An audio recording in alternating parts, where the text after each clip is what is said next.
which scare the fish and keep the bait ball together.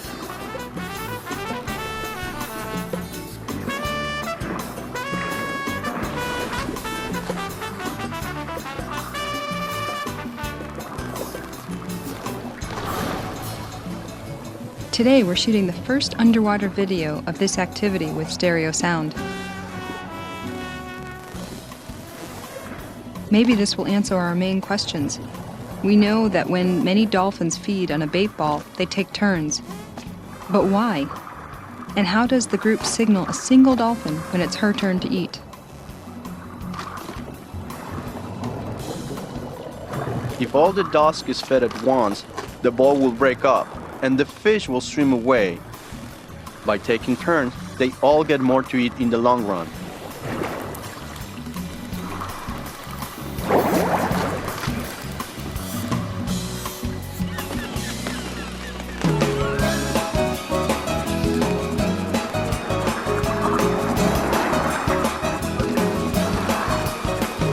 The instant before the dolphins charged through the bait ball, that's when their echolocation clicks were most intense.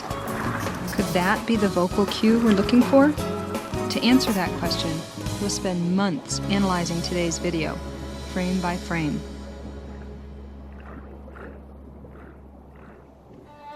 Groups of duskies that came together to feed. Stick around for after-dinner festivities.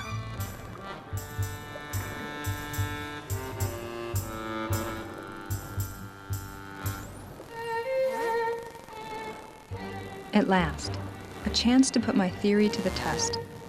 In these murky waters, the duskies should vocalize much more than the spotted dolphins do in the clear waters of the Bahamas.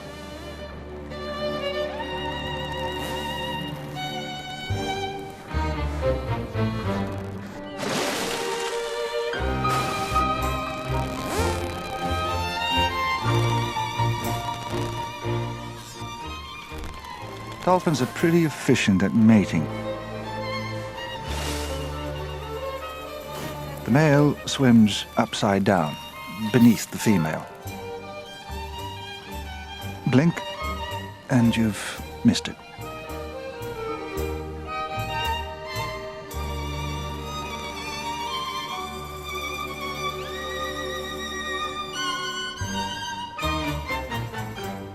Today, the duskies seem far more vocal than the spotteds are when socializing. This is strong evidence that water clarity affects dolphin sounds. I hate to leave Argentina, especially after dancing at the Dusky Ball. But the concept of dance as communication has given me an idea. Besides, I miss Freckles.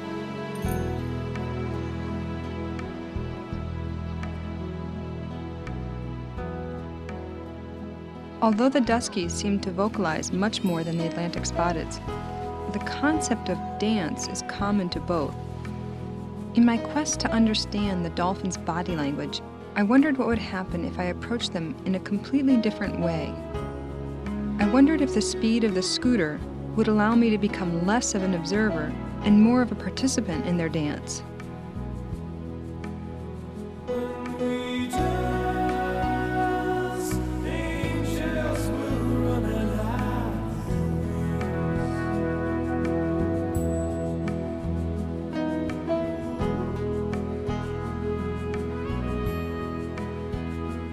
Sometimes the dolphins positioned themselves right in front of me, as if they wanted to coax me on.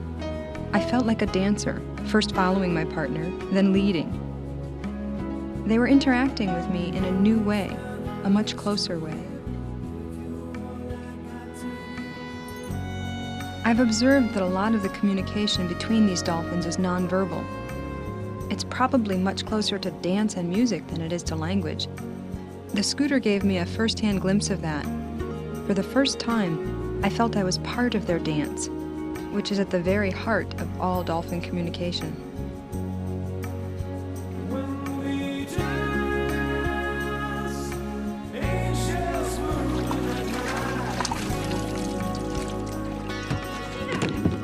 That's incredible from what I saw here. I had them all over, and you could just see that you were like a part of the whole group. It was just unbelievable.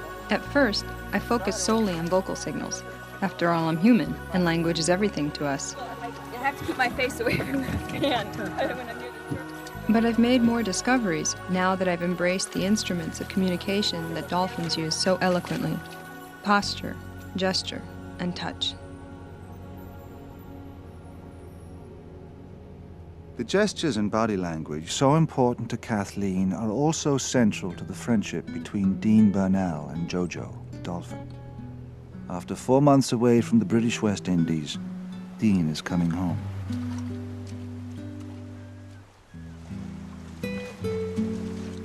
Since this is the longest Dean has ever been gone, he cannot predict how Jojo will react to his absence. He doesn't know exactly where to find the dolphin, but he has a hunch. For years, Dean swam out to Sunfish Reef to see Jojo.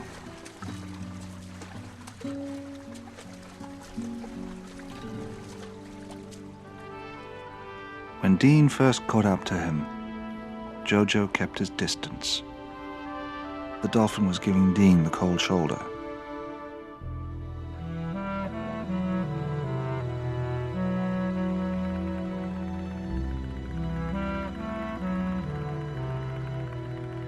Would Jojo's favorite toy fish be the icebreaker?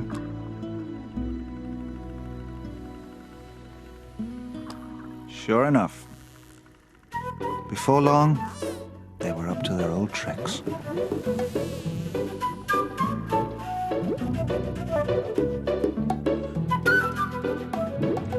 Bubble rings are my way of saying, glad to see you, Jojo.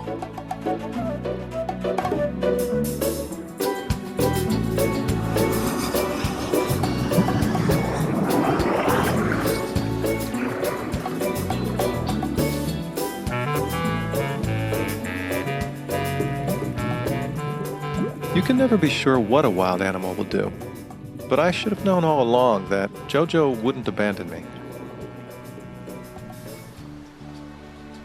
A few years ago, I was approached by a hammerhead shark. As soon as Jojo saw I was in danger, he rushed in to get between me and the shark. Then he rammed the hammerhead with his rostrum and drove the shark right down to the ocean floor. Jojo would not have protected Dean from the hammerhead if he hadn't felt strong emotion. There's no denying that the bond between them is very real. After all my years with Jojo, there's still a barrier we can never get past. We don't speak each other's language. My bubble rings are a friendly greeting, but does he really get the message? I would give everything I own in this world to spend just 1 hour chatting with Jojo in his own language and getting to know his consciousness as well as I know his heart and soul. Meanwhile, I'll just keep blowing these bubble rings.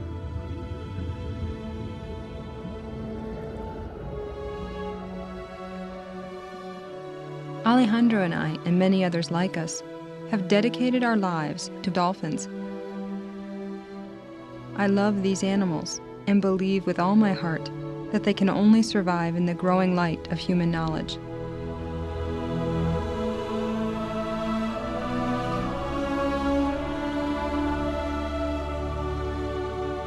They are supremely intelligent, highly social, endlessly flirtatious, and not above a fight.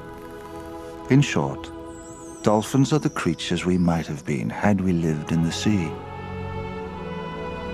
We want to ask them, hey, what's it like? We want to say, let's illuminate the darkness together and create a sea of light in which all creatures swim free.